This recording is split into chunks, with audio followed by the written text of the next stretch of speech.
So I treated myself to a couple new tools today. I got a table saw, a chop saw, and it came with a free miter stand. So I'm going to do an unboxing and setup because I've not unboxed and set up a table saw, and we'll discuss if there's any problems or how to set it up. So before I assembled, basically I've laid all my parts out. If they have numbers on them, I try to turn the numbers upward so I can find them. Some have letters, some have numbers.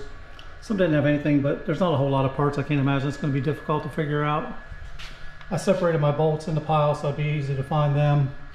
And again, I've just kind of scattered my parts out so I can find them as I need them. So step one's putting the wheels on.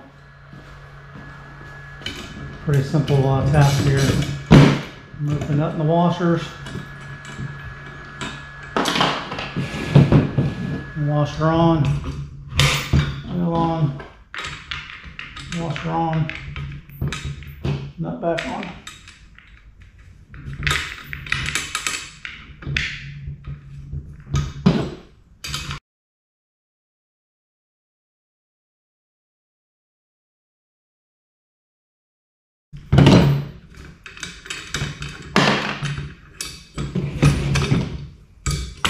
So again, left one washer on, wheel on.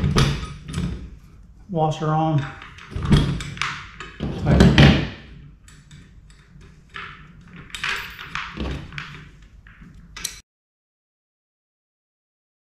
Wheels are assembled. So the next step is showing putting M and N together with part R. So M's on the left, N's on the right. N has this little bar sticking out from it. It doesn't really show in the picture which way it goes. I'm just going by the directions. It's pointing out that way, so I'm going to put it together going out this way. And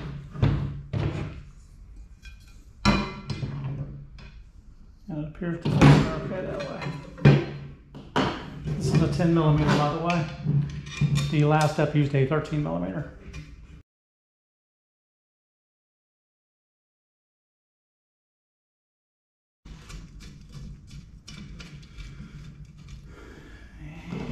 Again, 10mm.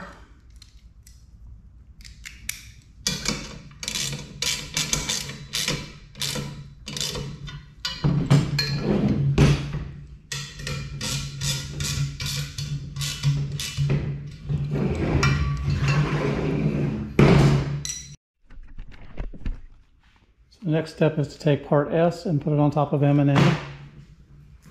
2 carriage bolts. I'm thinking we're going to go back to a 13mm. Yep, 13mm.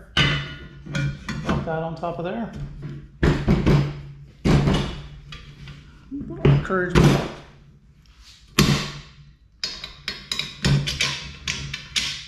You'll see a square indent on the side. The square indent is the side, if you don't throw it down, where the carriage bolt goes. So make sure you put the carriage bolt in the square.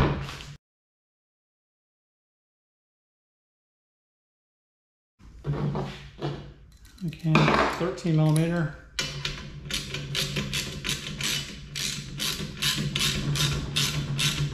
You don't want to crush your tubing. They're lock washers, so once they get tight, you can stop. You don't have to crank them down. You can always go back a little later and snug them up if you need to. So next step is hooking 11 and 12 into, it says V, and no lettering on this side. There's no lettering on this. Just by looking at it, these 2 holes here are where they go. So again, same thing. I'm going to slide 11, 12 into the holes, and then we're going to bolt them in. Again, doesn't really show which way they go, but handles look like they're going downward. It's kind of weird, but that's what it is. Again, I've not used this, so handle's going to go that way. And then we got 2 bolts on each side. And as you can see by the carriage bolt, again, square peg on this side.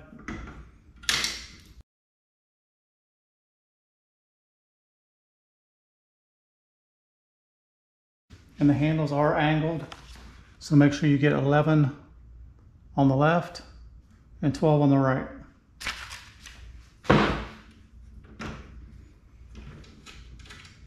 as you're facing the unit.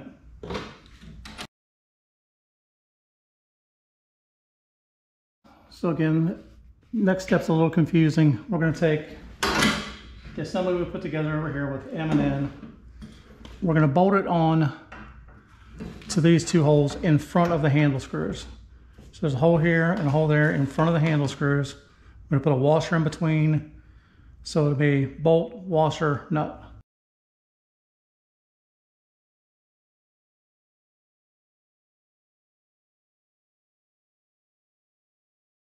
And same thing, 13 millimeter.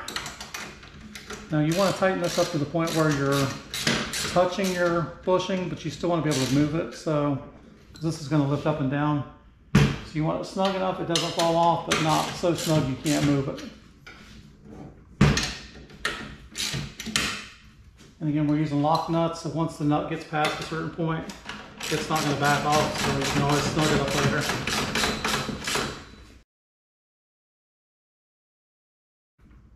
And just past the threads on those bolts. So our next step is getting our wheels on. So this is basically the opposite way we were just standing. Our wheels are going to go on and they're going to hook in basically the same thing. Looks like the wheels are hooking into, it's hard to see, but there's this little bar right here is where the wheels are hooking into. So we're going to lift that up and we're going to do the same thing. We're going to put bolt, washer, nut. All right, the directions made this next part look really confusing. I don't think they have to be as confusing as the directions show. There's a hole here, carriage bolt hole here. So as the stand lifts up, this bolt's going to hook in through this way. This center piece is going to come up and hook in through this way. So if you lay your wheels on here like I've got them, carriage bolt through, washer, nut. Carriage bolt through this way, washer, nut. So we're going to do it my way, and we're going to skip the directions for now. Just make sure your archers are going up this direction when you put these on. And do the inside part first. So carriage bolt, washer. If you had a second set of hands, it would be great. If you don't, you can muster through like I'm doing. 13 millimeters.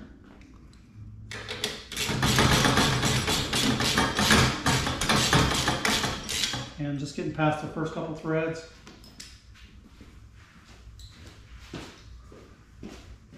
Same thing on this side.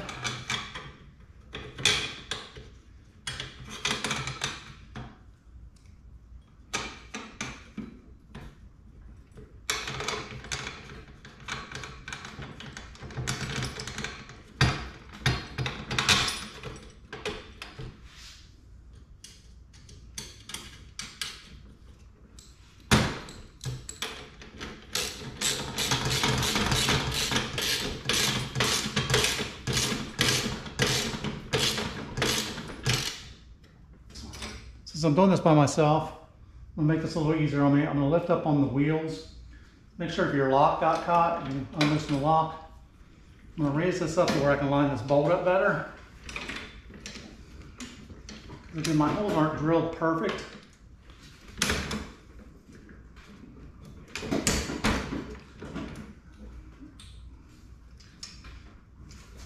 Give this one a little low tap.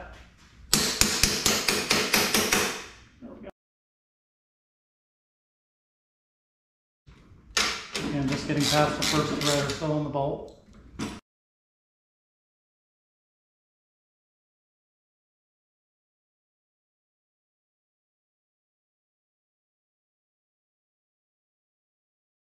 Just past that, I can tighten these up later again if I need to. So I've got it upside down. I'm gonna go ahead and take this piece of styrofoam out of here.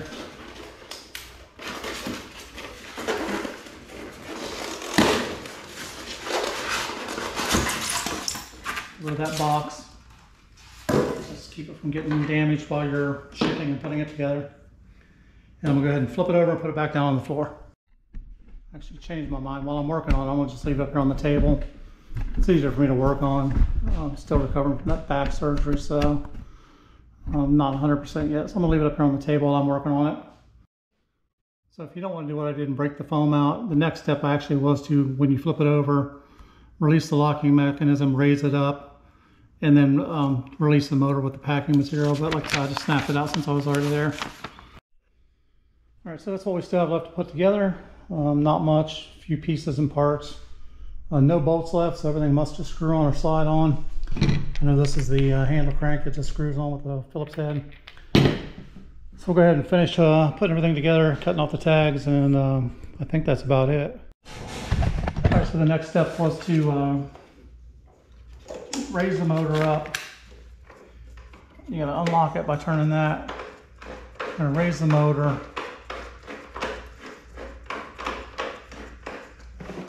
And then it said to turn it to a 45. That would let you get the foam out from underneath there, but again, since I've already done that, don't really need to do that now. So turn that back to 0.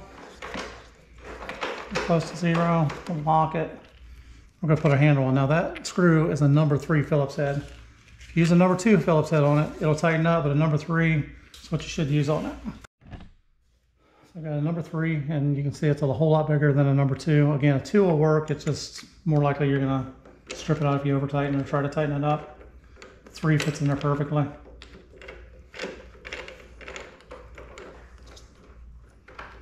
Put that in by hand and then snug it up. And you want that to spin freely. It tightened up. I didn't have to, you could over tighten it if you really wanted to, but even tight, it doesn't seem to bother. So again, that raises and lowers your blade. So next thing I want to do is put the blade on. I got the blade tools here. The storage compartment's on the other side. I'll show you where they go once I get the blade on. It shows you taking them out of there in the instructions, but of course since you're just unboxing it, doesn't make a lot of sense. So we're going to raise the motor up all the way. So I'm ready to put the blade on. I've taken off the nut and the washer using the tools that come with the table saw. There's also an arm back in here for this knife. You need to raise it up before you do anything. Make sure your teeth are facing back towards you. If you put it around the wrong way, the blade won't cut. We'll put it in this way because this motor rotates back towards us. So that's the way the teeth cut. I'm gonna slide that in, washer back on. There's also a little flat spot in the washer, so make sure you line that up or it won't go on. Nut on.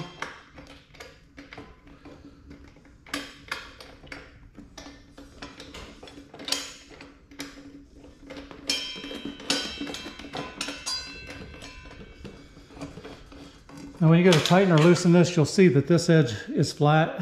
This side's like a hexagon. So this side goes on your nut. The other side goes on the back side to keep the motor shaft from spinning. As you turn that around, you'll feel it drop down and lock in place when you get it right. You want to tighten these up. You don't need to crank them, but you want them tighten up that that blade doesn't fly off, because the last thing you need is that thing falling off and shooting at you. When you're done, lock your knife back in. You're ready for the next step. Now when I went to tighten this knife blade back up, it was really loose. So when I pushed my lever back down to tighten this up, it was flopping all over the place. So what I did was I locked it in place, and I took this 13mm wrench and just snugged it to the point where it stopped wiggling all over the place on me. Because if not, that's going to wobble. If that wobbles, your guard's going to wobble, it's going to hit the blade, and you're going to make a big mess. Something's going to break, you're going to get hurt. So if this is wobbling, when you put it back together, again, lock it in place, tighten the nut down to the point where it doesn't wobble. Don't over tighten it, don't snap it off. You want to still be able to lift up with the lever. You just don't want to have to get a tool every time you want to do it. It's a little bit dark, but I'm going to show you. Up under here, there's a nut in the middle of this. This is a strip on the outside. This is where your wrenches go. And I can't do this one-handed, so I'm going to have to put the camera down. I'm just going to take that off. Put my wrenches on. So there they are, tightened up. So there's my wrenches. So the blade's in, the knife blade is tight. Take my little plastic insert, slide it over top. Slide it back in first.